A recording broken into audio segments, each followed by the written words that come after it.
I'm 61 and I've only just started naming some of my deepest regrets. Not the everyday ones, but the deep ones about my body, my intuition, and my voice. The ones that say if you'd trusted yourself sooner, things might look different now. And that's exactly why I'm turning them around, starting now. But instead of letting them crush me, I'm using them as a map for what I'm changing now. I see those regrets on my face in the mirror, in the way my body feels in my clothing, in the memories I'd honestly rather forget. For me, they don't arrive in dramatic big flashes. They come in small, fleeting memories. Catching my reflection and thinking, you knew that wasn't right. You knew you shouldn't have stayed. I see them in times I stayed in situations that hurt me. Jobs where I was so stressed that my shoulders were up around my ears every day, yet I was telling myself, be grateful, a lot of people have it worse. Relationships where my stomach was in knots, but I kept telling myself it was my fault. On the outside, everything looked great. On the inside, I was slowly disappearing. And the thing is, it wasn't because I didn't know. My body knew. My intuition knew. There were so many moments when I heard a whisper that said, something's not right here. This is costing you too much. But instead of listening to it, I overrode it. I told myself not to be so dramatic, to appreciate what I had, to think that it's not actually as bad as I'm making out it is. Maybe you've done that too. You feel the sinking in your chest. You feel your stomach churning. And instead of asking, what is this trying to tell me? You push it down. You take a deep breath and you carry on. And now, with decades behind me, I can see the pattern. It wasn't that I was stupid. It wasn't that I was weak. It was that I was continually abandoning myself. Not one big obvious moment. Little by little. Choice by choice. Saying yes when every part of me wanted to say no. Laughing something off when it actually hurt me deeply. Pretending I was fine when I absolutely was not fine. And the cost of that doesn't always show up right away. Sometimes it's years later. You're exhausted. In a voice that feels a little bit quieter than it used to. In a life that looks good from the outside, but it's not true to who you are. That's the part that still hurts, even now. Not just what happened, but knowing that I was there the whole time and I left myself alone. That's the pattern I've been working with. Not from a place of blame, but from a place of thinking, I can finally see what happened and I no longer want to do that to myself. What changed for me was realizing that my regrets weren't there to punish me. They weren't proof that I'd ruined everything. They were there to guide me. And that's exactly what they're doing in my life now. When I looked at each regret more deeply, I could see that they were like a big highlighter pen over my life. Things that were there to steer me in the right direction now. My body, my voice, and my intuition. Those are my 3 deepest regrets. For a long time, my inner voice said, you wasted so much time.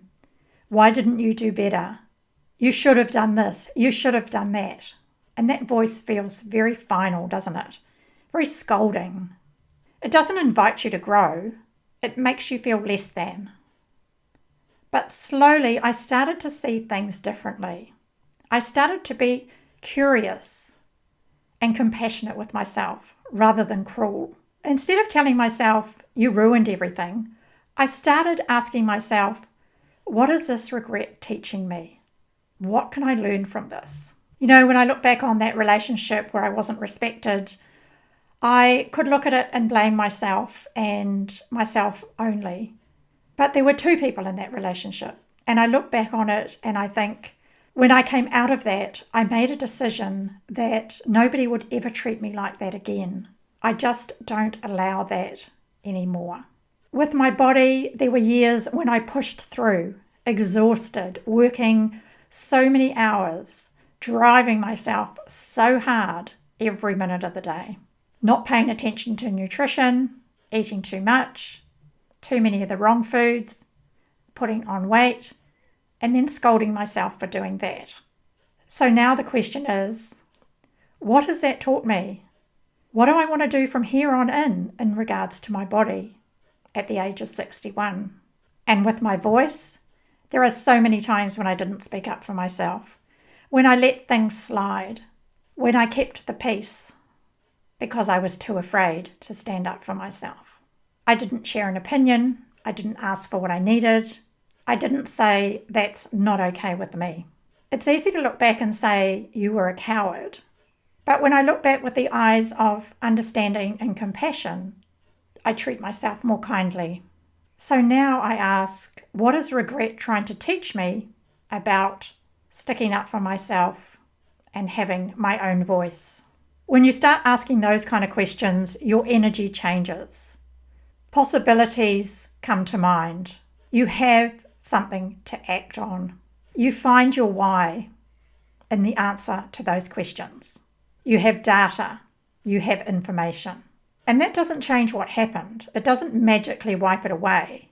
But it does mean that your past is just a collection of things you did. And it becomes your map. A map that quietly says, this is what truly matters to me. Here's where you went against yourself. And here's the person that you're actually wanting to be now. That's the shift I'm still making in my own life. And in a moment, I'll walk you through how you can do that too, so that your regrets can guide you in your next chapter, instead of keeping you connected to the old one. Since this is a reset, I want to slow things down a little bit and turn this into a little lesson for you. If you can, grab a pen and paper, and if not, you can just think about this and maybe write about it later. We're going to work with just one regret, not all of them, because your nervous system doesn't need you to delve into that closet today, one step at a time. So bring to mind one regret that still tugs at you. Not the most traumatic one, just one that still has a little bit of charge. Maybe it's your health, a relationship, work, money, your creativity. We're going to walk through 3 gentle questions. What does this regret reveal that you deeply care about? So instead of saying, I stayed too long or I wasn't clever enough, I want you to look beneath it. Ask yourself, if this hurts me, what is it showing me that I care deeply about? For example, if it's a job that you're in that you stayed in way too long and you had, a boss that was really abusive perhaps, maybe what's important to you is honesty and support and integrity, and maybe that's what you want in your life. Take a moment to see if you can name that and write down, this regret is showing me that I deeply care about whatever it is. This is your first piece of data. The next question is, how have you been using this regret? To beat yourself up? To make yourself wrong? What is it for you? Be really honest with yourself, but also be kind. Have you been replaying this regret to back up your belief that you are not worthy? Or have you let it inform the choices that you're making now? Remember, this regret is your compass to help you do things differently in the future. Next question. If this regret was a signpost, what would it say? Maybe it would say, you deserve better. Make healthy meal choices. You can stand up for yourself. Now ask yourself, what is one small thing you can do to move in a different direction? Choose something so tiny it almost feels silly. Remember, one step at a time. Because remember, we're not proving anything to anybody else.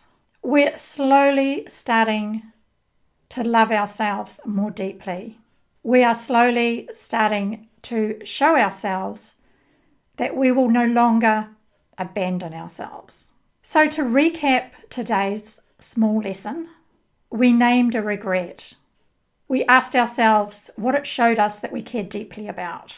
We asked ourselves if we'd been using it to beat ourselves up. And we chose a tiny action to start doing things differently so we no longer abandon ourselves.